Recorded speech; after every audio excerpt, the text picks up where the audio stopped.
이 꽃 이쁘지? 내가 너한테 주려고 만들었어. 괜찮아. 우울해하지 마. 누구나 겪는 거고, 너에게만 크고 굉장히 심각한 범죄가 아니야. 그 범죄가 아니야. 누구나 겪는 어려움 중에 하나야. 그 선생님은 그런 것 때문에 널 미워하지 않아. 나는 너를 있는 그대로 받아줄게. 그렇게 힘들었어? 했더니 이 친구가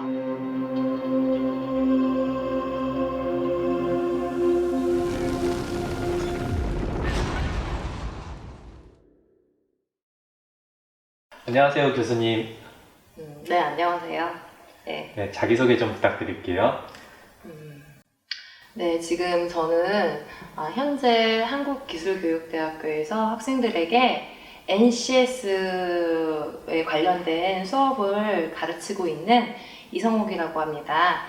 또 이제 교육자로서는 학생들에게 가르치지만 또 이제 현장에서는 기업이나 도움이 필요하신 분들에게 여러 가지 HR, 경영이라든지 광고라든지 마케팅이라든지 컨설팅하는 역할을 하고 있어요. 오늘 이렇게 초청한 이유는 기독교인으로서 직업을 가지고 그렇게 살아간다는 것에 대해서 물어보고 싶어서 초청하게 되었습니다. 그래서 처음 내가 만난 하나님에 대해서 좀 소개해 주셨으면 좋겠습니다. 내가 만난 하나님을 제가 이야기하기 위해서는 저의 20대를 떠올려야 될 것 같아요.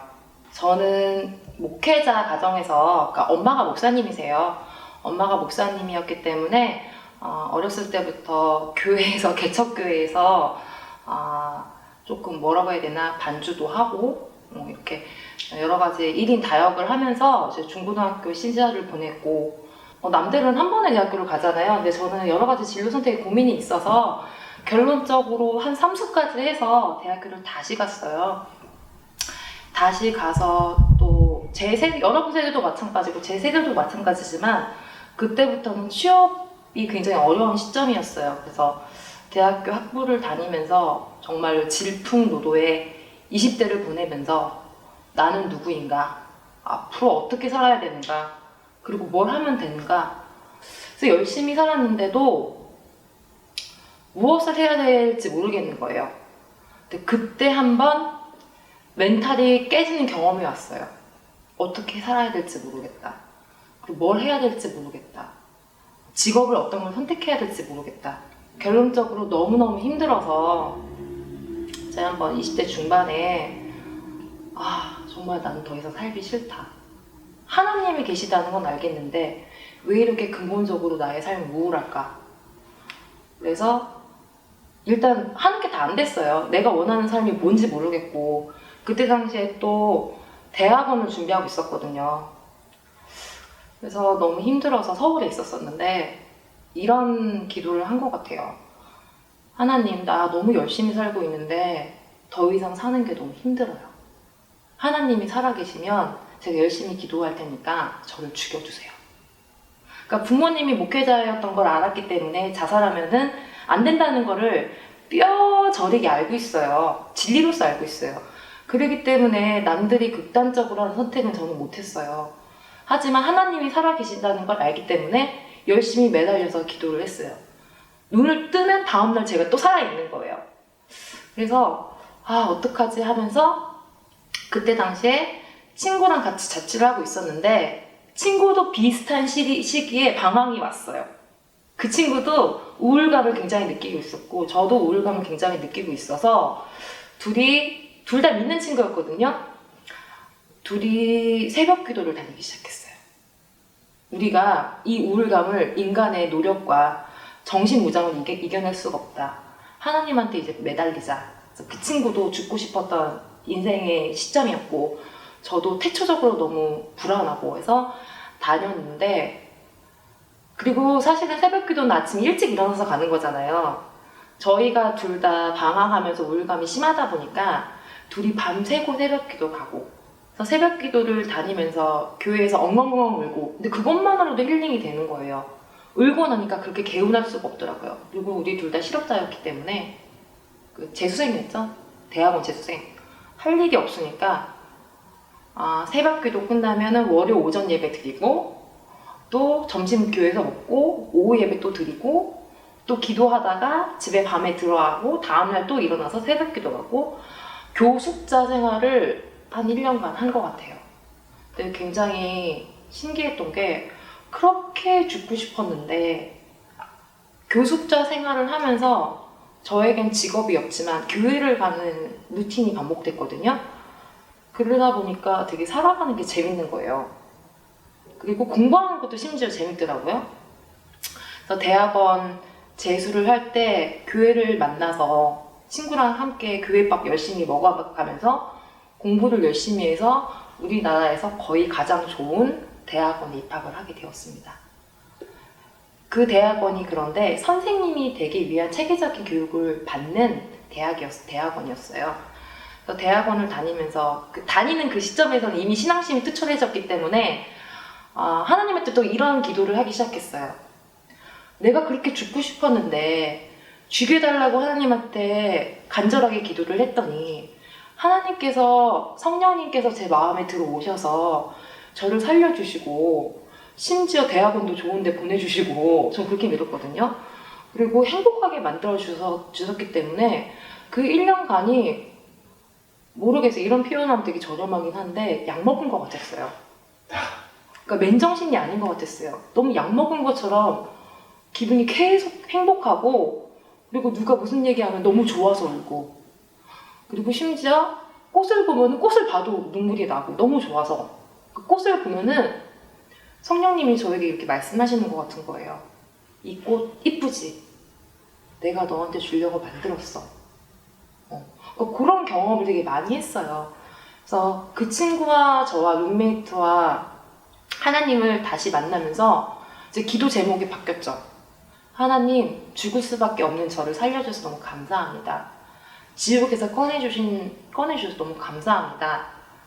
저 이제 하나님이 저를 살려주셨으니까 하나님을 위해 살겠습니다. 그런데 제가 교직에 대한 하트가 있었기 때문에 당시에 공고에 강의를 나갔어요.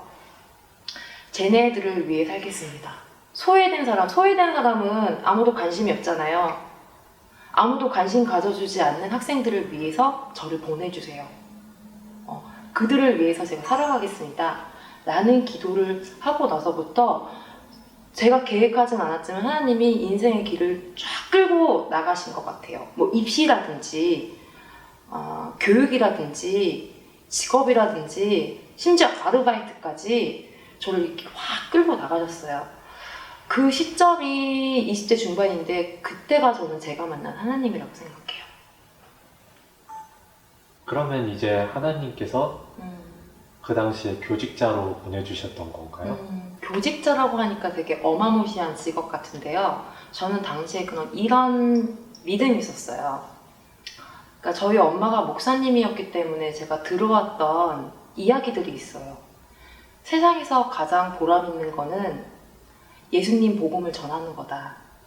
그러니까 원튼 원치 않든 늘 들어왔던 그 말이었거든요. 근데 이게 어느 순간 믿어지는 거예요. 그래서 하나님, 예수님은 저를 살리셨잖아요. 그래서 나도 앞으로 어떤 삶을 살아갈 것인가. 근데 진짜 보람 있는 거는 복음을 전하는 게 진짜 보람 있는데 직업으로 그거는 아무나 하는 건 아니잖아요. 약간 거부감이 있거든요.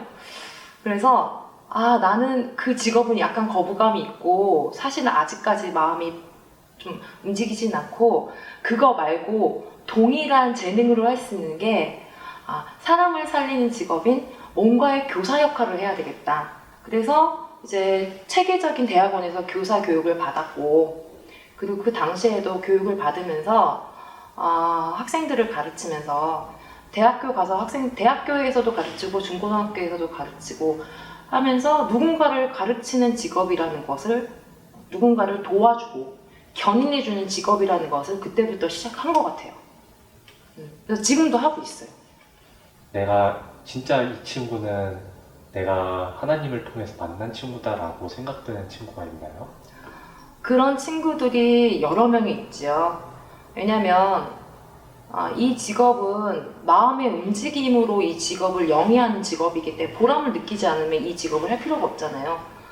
보람을 느끼기 때문에 제가 이 직업을 나의 직업으로 선택하였고, 보람을 느끼게 했던, 정말 하나님이 살아계시는구나를 느끼게 했던 제자들이 여러 명 있었어요. 지금까지. 네. 그러니까 제가 하나님한테 서원했던 내용이 뭐냐면, 정말로 소외받고 정말로 고통 가운데 있는 학생들에게 나를 보내소서. 하나님이 저한테 해주셨던 것처럼 다른 사람들이 바라보지 않는 그 사람을 위해서 나를 붙여주세요. 그러니까 그런 친구들이 제 주변에 있게 되는 거예요. 점점점 저는 원튼 원치 않든. 그런데 질풍노도를 걷게 된 학생 중에 한 명, 기억나는 학생 중에 정규 교육과정이 고등교육기관에서도 근무를 하고 중등교육기관에서 근무를 했지만 상당수 길은 시간을 직업훈련 기간, 그러니까 실업자나 구직자를 대상으로 하는 직업훈련 기관에서도 몸을 담았어요. 여러 가지 형태로 뭐 애들 가르치기도 하고 행정일을 도와주기도 하고 아무튼 여러 가지 형태로 학생들을 상대하는 일을 했는데, 그 중에 한 명이 검정고시 출신이었고 굉장히 조금 우울감이 있었고, 그리고 생활이 흐트러졌고, 그래서 출석도 좋지 않고. 근데 이 법규상 출석이 좋지 않으면은 자동 탈락되거든요. 그래서 그런 학생들을 계속 견인해주고 격려해주고 해서 수료하게끔 해서 이 친구들이 마음을 잡고 직업을 획득할 수 있는 능력으로 만들어서 취업을 시켜야 되는 게 이런 기관에 있는 사람들의 목적이거든요. 근데 그 친구가 너무 내면 상태가, 그러니까 우울감이 가득한 상태로 와서 본인 컨트롤이 안 되는 거예요. 그리고 사실은 컨트롤 안 될 때는 폭력성도 드러나고. 그래서 그 친구가 죽고 싶다 이런 얘기 갑자기 연락 주셔도 되고, 그러면 제가 가정 방문도 여러 번 했어요. 그러니까 엄마 아빠 손에서 안 됐기 때문에 제가 개입해서 이 친구 방구 같은 얘기도 옆에서 들어주고, 그리고 배고프다고 새벽에 찾아올 때 같이 있어주고. 심지어 저는 모르겠어요. 막 크리스찬은 술 담배 하면 안 돼 막 이렇게 선생님들이 바라보거든요. 근데 저는 그런 식으로 접근하지 않아요. 왜냐면은 우리 학생들 그런 식으로 접근하면은 거부감 느끼거든요. 그 모든 사람들은 사랑받아야 되거든요. 근데 요즘 핵가족화돼서 이혼 가정 되게 많아지잖아요. 그러니까 가정적인 영향으로 받아야 될 시점에 사랑을 못 받거나 가정관이 깨진 친구들은 자아 존재감도 없을 뿐더러 굉장히 죽음을 향해 달려가고 있는 친구들이 많더라고요.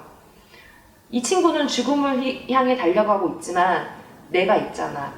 나라도 이 친구한테 변함없는 사랑을 해줘야 되겠다 해서 새벽에 한남, 지금도 기억나요. 한남대 앞에 주점에 가가지고 연락 두절됐는데 주점에 있더라고요. 가가지고 그 친구 술 사주고, 같이 다른 친구 데리고 같은 반 친구 데리고 가서 술 사주고 웃겨주고. 정말 죽고 싶다는 되게 심각한 이슈가 있었어요, 그 당시에. 우울감이.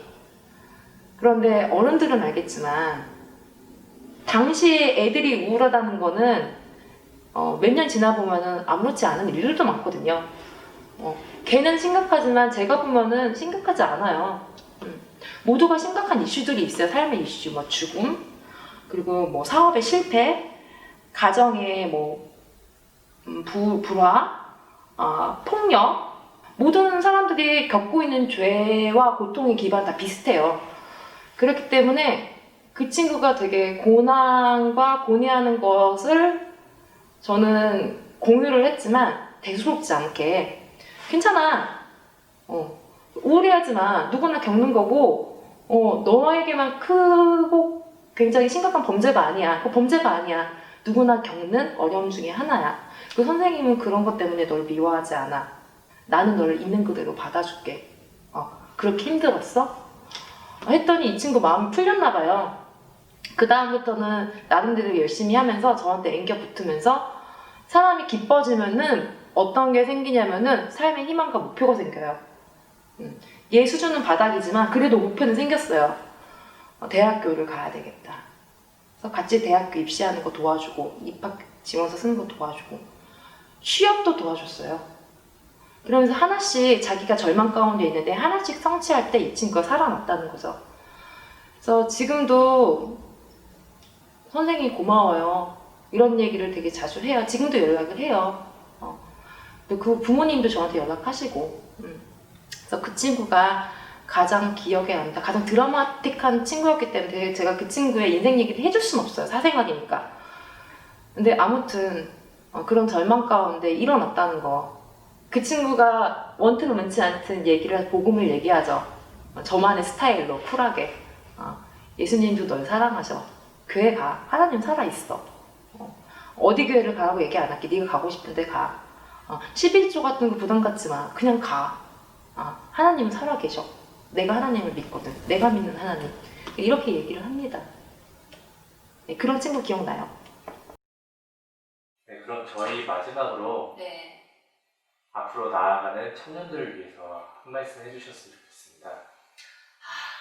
제가 뭐라고 우리 청년들에게 무슨 조언을 해줄까마는 저랑 얼마 차이 안 나잖아요, 나이가. 그런데 약간 참고해줬으면 하는 저의 의견들이 있어요. 어떤 이야기냐면, 왜 우리가 교회에서 골로새서에서 어른들께 많이 들었던 구절 다 아실 거예요.